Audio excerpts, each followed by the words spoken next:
After studying this module, you shall be able to know the development experience under the 5-year plans, learn the experience under the first phase of planning, that is 1951 to 1990, identify the objectives achieved during this phase of planning and evaluate different plans in terms of the challenges and goals. Let us begin with the module with a small introduction of developmental planning in India. There is no account of planning commission in Indian constitution. Therefore, it was constituted in the form of an advisory and specialized institution by means of a document of the government. Consequently, the government has been changing its nature and organization from time to time. In India, the 5-year plans have adopted different development strategies to achieve the twin objectives of rapid economic growth and distributive justice. Since India modeled its economic structure as a mixed economy, the government had to play a positive role in the economic activities. Further, the democratic political framework did not permit radical decision making in the production and distribution mechanism at any level. This was a major challenge for the strategy formulation. The state was supposed to play a vital role, and it was through the public sector that the state participated in the economic development. Thus, the development strategy was designed in accordance with the aspirations of an underdeveloped and a mixed economy. The development strategies have undergone changes over time to face the manifold issues and challenges. The first phase of planning refers to the period from 1951 to 1990. The 1990s heralded the onset of liberalization, privatization and globalization phase and shall be the second phase of planning in India. The first 5-year plan's main objective was to correct the imbalances created in the economy on account of the World War II, that is between 1937 and 1945, and the partition of the country in 1947. Another objective is to make the economy of the country so strong as to accelerate the pace of economic development, and for this constitute administrative and organizational setup necessary for enforcing the developmental programs. There was a major food crisis in the country as a fallout of partition, and thus the first 5-year plan decided to devote large amount of public sector investment towards agriculture and irrigation facilities. It is interesting to note that the achievement of this plan were more than its targets. The actual annual compound growth rate of national income was 3.6%, much higher than the targeted growth of rate of 2.1%.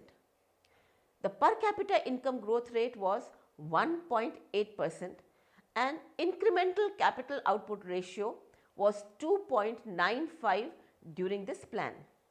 The second 5-year plan was a turning point in the history of industrialization of India. The focus of the plans turned to the heavy and capital goods industries. The second 5-year planning model is also known as Mahalanobis model. The basic idea was that economic development has been generally associated with industrial expansion, as was evidently shown by the advanced Western countries. Thus, the fundamental objective of this plan was to initiate and accelerate the process of industrialization. The Mahalanobis model intended to rectify the imbalances in the industrial structure created during the years of British rule. The needs of huge investment required to support the heavy and capital good industries could only be met by the government, and thus the public sector was given the responsibility to steer the country on the path of industrialization. The Industrial Policy Revolution 1956 was based on the objective of establishing the socialistic pattern of society.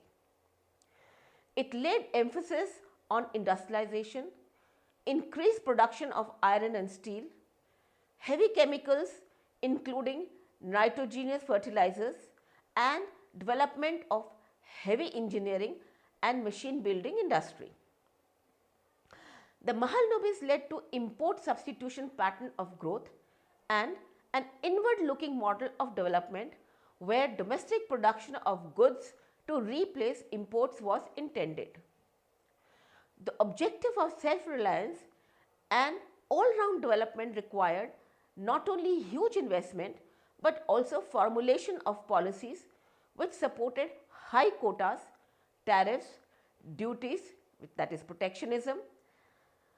Thus, a well-protected and competition-free environment was designed to provide time and economies of cost to achieve productivity, efficiency, and also a place in the global market. During the second plan, the national income increased at the rate of 4.27% per annum, but per capita income growth rate was only 1.9% per annum. The reason for not achieving the 25% national income growth target was the adoption of hypothetical and much optimistic estimate for capital output ratio.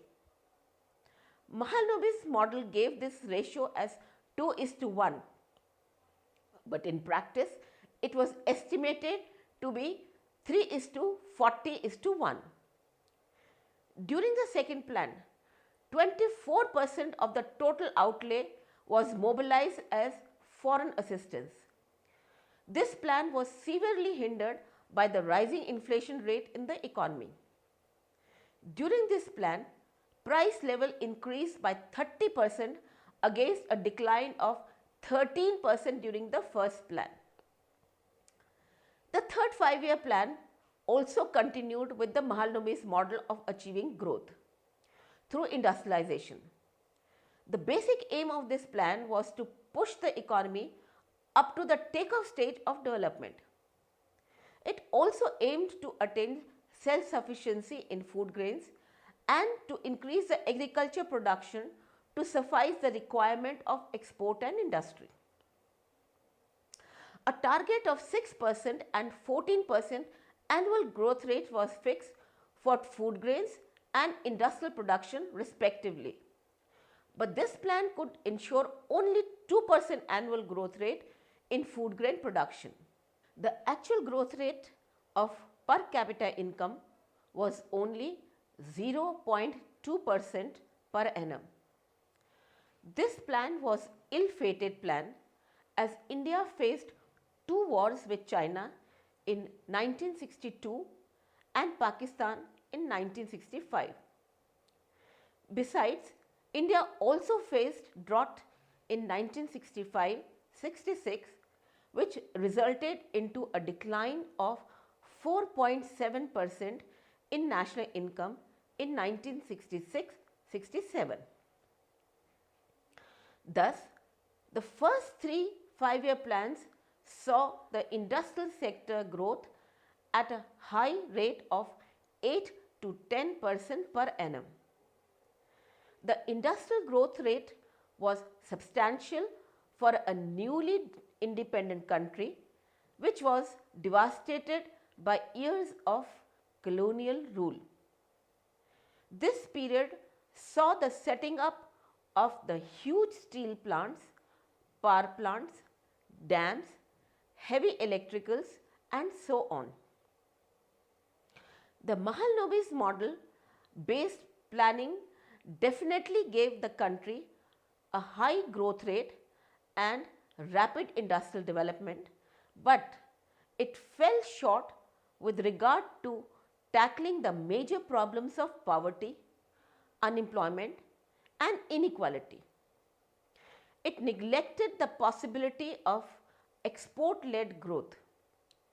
Further setbacks came in form of two consecutive droughts in 1966 and 1967, and the two wars in 1962 and 1965. The country faced severe challenges and subsequent fall in GDP growth rate. However, India learned a lesson out of these crises and realized the weaknesses in the existing development strategies, that is, the neglect of agriculture and also excessive dependence on foreign aid.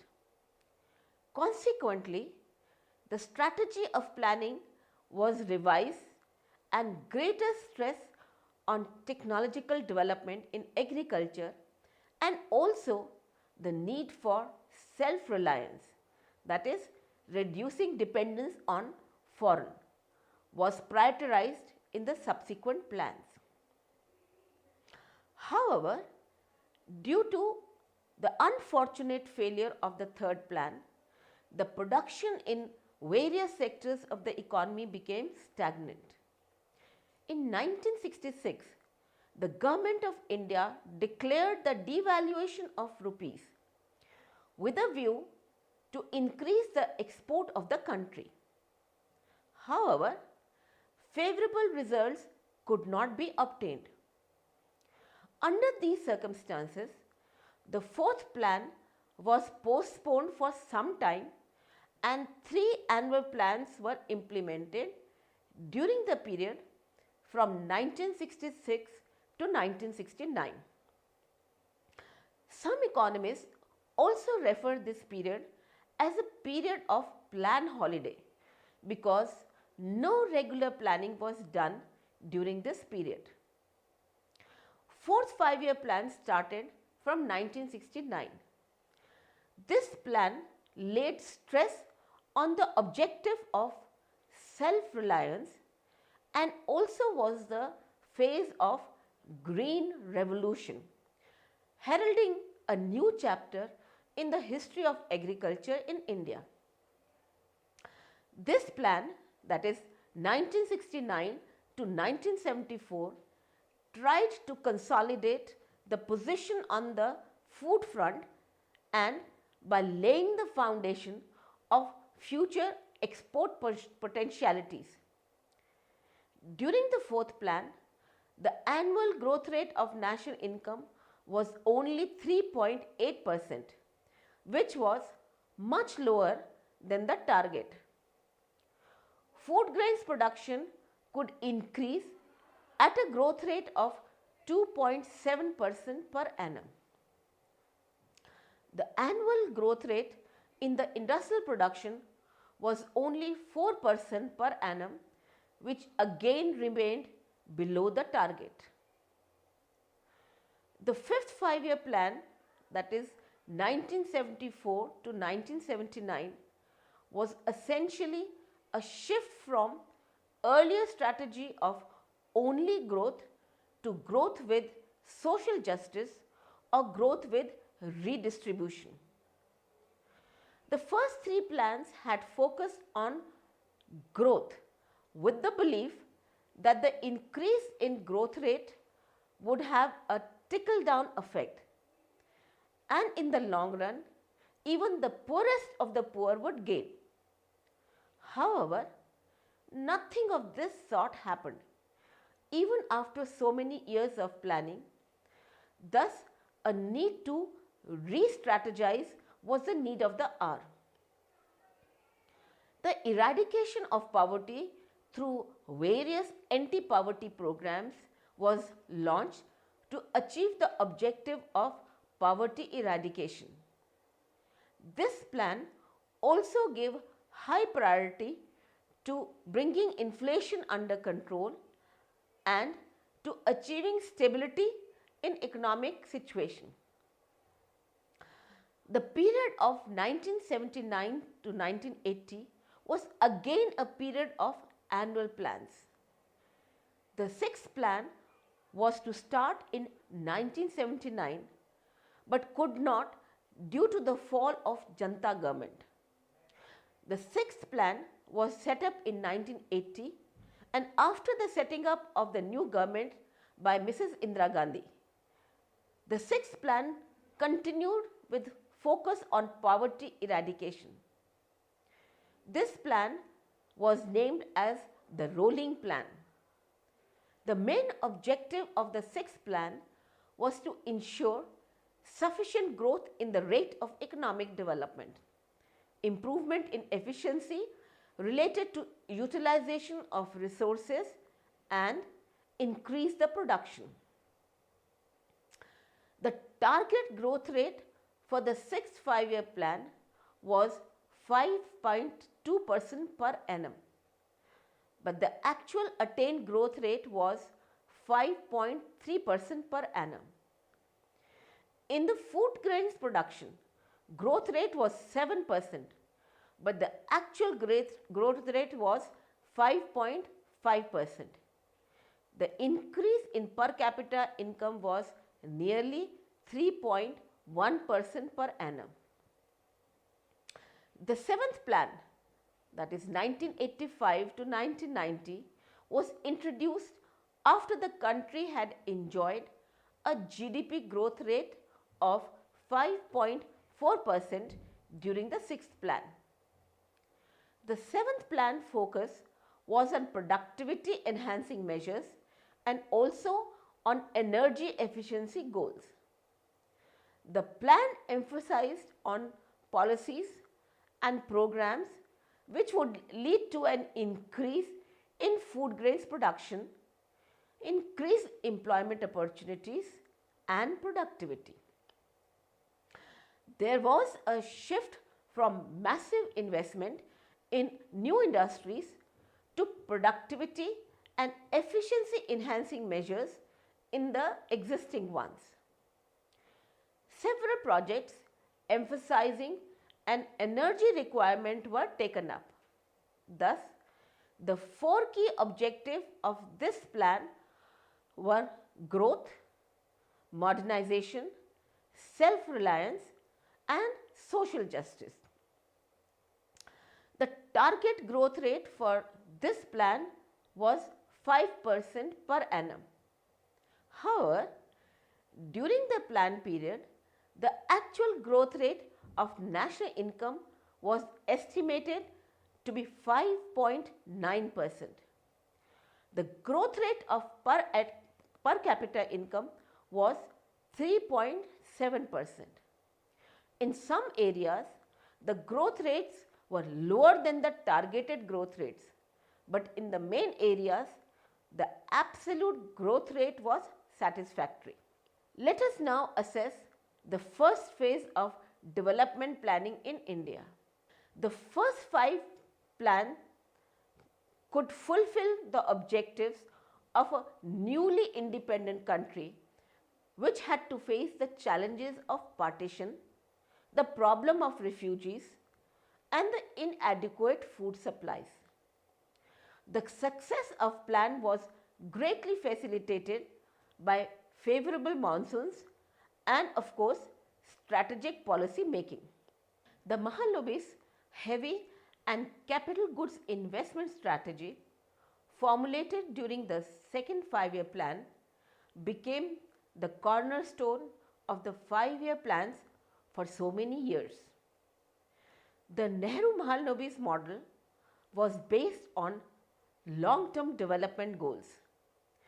It was commended for the rise in saving and investment rates, the setting up of economic and physical infrastructure like dams, irrigation projects, transportation and communication, the modern temples of development in the country and the considerable expansion of the capital goods sector via the dominant role of public sector. However, it faced criticism for inadequate emphasis on agriculture, small scale, village and cottage industries and growing unemployment, inequality and also the frequent trade deficits and rising prices.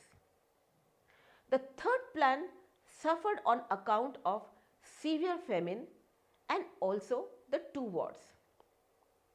There was a major impact on flow of foreign aid, and this had severe impact on the plans.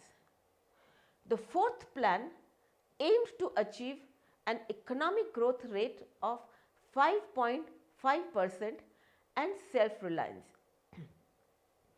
The fourth plan could not achieve the targets on account of India-Pakistan War of 1971. The international crisis of oil in 1973, which led to huge price rises. The fifth plan achieved a GDP growth rate of 5.5%. It also saw economic crisis in the form of high inflation and escalating cost. The sixth plan was successful in terms of growth rate and overall development, but severe famines during 1984-85 led to fall in production of food grains. The seventh plan was a great success as the Indian economy achieved a growth rate of 6% as against the target of 5%. The average GDP growth rate in the 80s was 5.8% in comparison to the average of 3.5% in the previous plans. Let us now have a glance of growth rates, which was the target, and the actual accomplishments of different 5-year plans as shown in the table. In the first 5-year plan, that is 1951 to 1956, the target growth rate was 2.1% and the actual was 3.6%. In the second 5-year plan, that is 1956 to 61, the target was 4.5 and actual was 4.2. Third 5-year plan, that is 61 to 66, target was 5.6 and actual was only 2.7. 3 annual plans, 1966, 1969, the target nil, actual 3.7%. Fourth 5-year plan, 1969 to 1974, the target was 5.7%, the actual was only 2.1%. Fifth 5-year plan, that is 1974 to 79, target 4.4, actual 4.8. Annual plans 1979 to 80, there was no target and no actual. Sixth 5-year plan 1980 to 85, target 5.2%, actual 5.5%. Seventh 5-year plan 1985 to 90, target was 5.0 and the actual was 6.0. Annual plans from 1990 to 1992, the actual was 2.6%. Eighth 5-year plan from 1992 to 1997, the target was 5.6 and the actual was 6.7%. Ninth 5-year plan 1997 to 2002, target 6.5, actual 5.4%. 10th 5-year plan 2002 to 2007, target was 8% and the actual 7.8%. 11th 5-year plan from 2007 to 2012, target was 9% and the actual 8% only. Source: Economic Survey of different years. Let us now recapitulate what we have studied so far. The first phase of planning refers to the period from 1951 to 1990. The second phase starts with the 1990s, which heralded the onset of liberalization, privatization, and globalization phase. The first 5-year plan's main objective was to correct the imbalances created in the economy on account of the World War II, that is 1937 to 1945, and the partition of country in 1947. There was a major food crisis in the country as a fallout of partition, and thus the first 5-year plan decided to devote large amount of public sector investment towards agriculture and irrigation facilities. The second 5-year plan was a turning point in the history of the industrialization of India. The focus of plans turned to the heavy and capital goods industry. The second 5-year planning model is also known as the Mahalanobis model.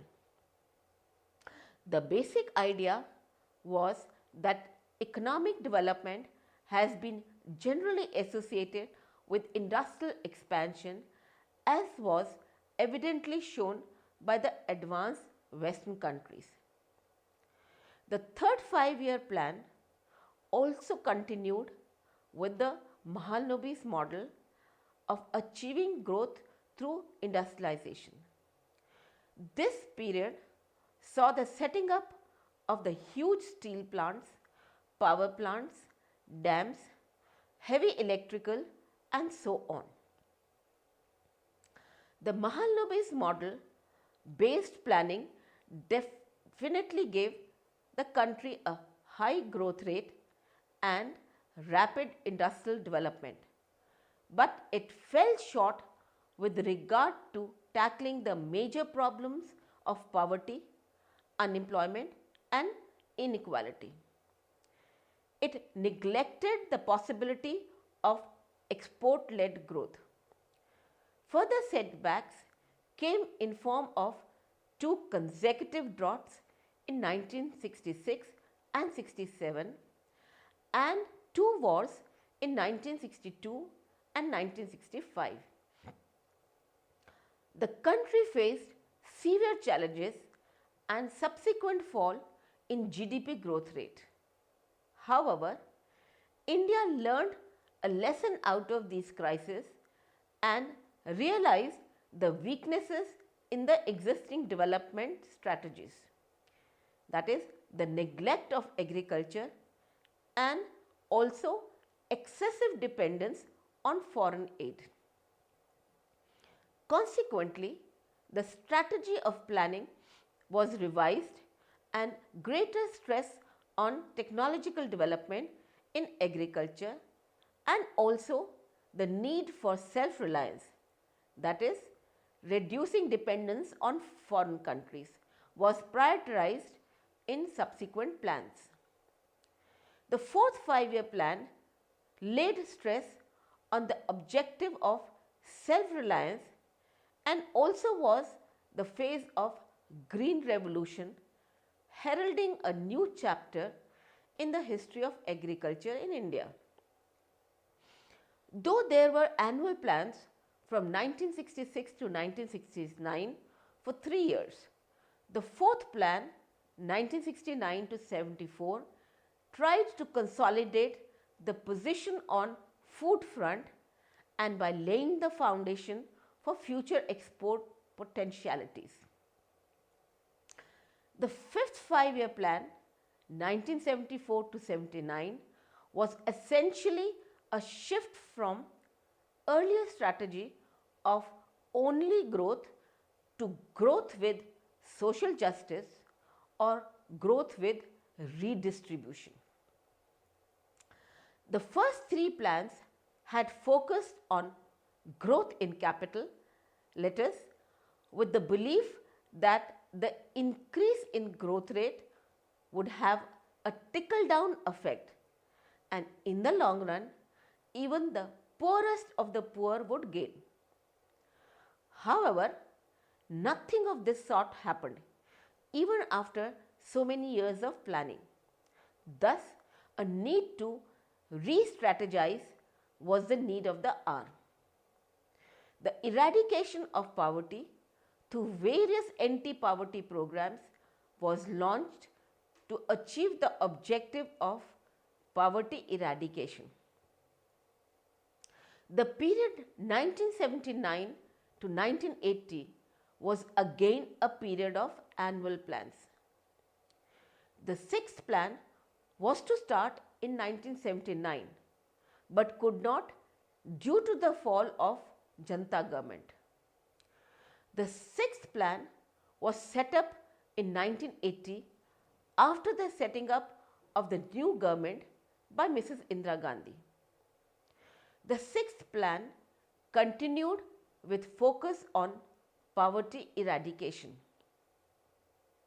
The seventh plan, that is 1985 to 1990, was introduced after the country had enjoyed a GDP growth rate of 5.4% during the sixth plan. The seventh plan focus was on productivity enhancing measures and also on energy efficiency goals. The plan emphasized on policies and programs which would lead to an increase in food grains production, increased employment opportunities and productivity. There was a shift from massive investment in new industries to productivity and efficiency enhancing measures in the existing ones. Several projects emphasizing on energy requirements were taken up.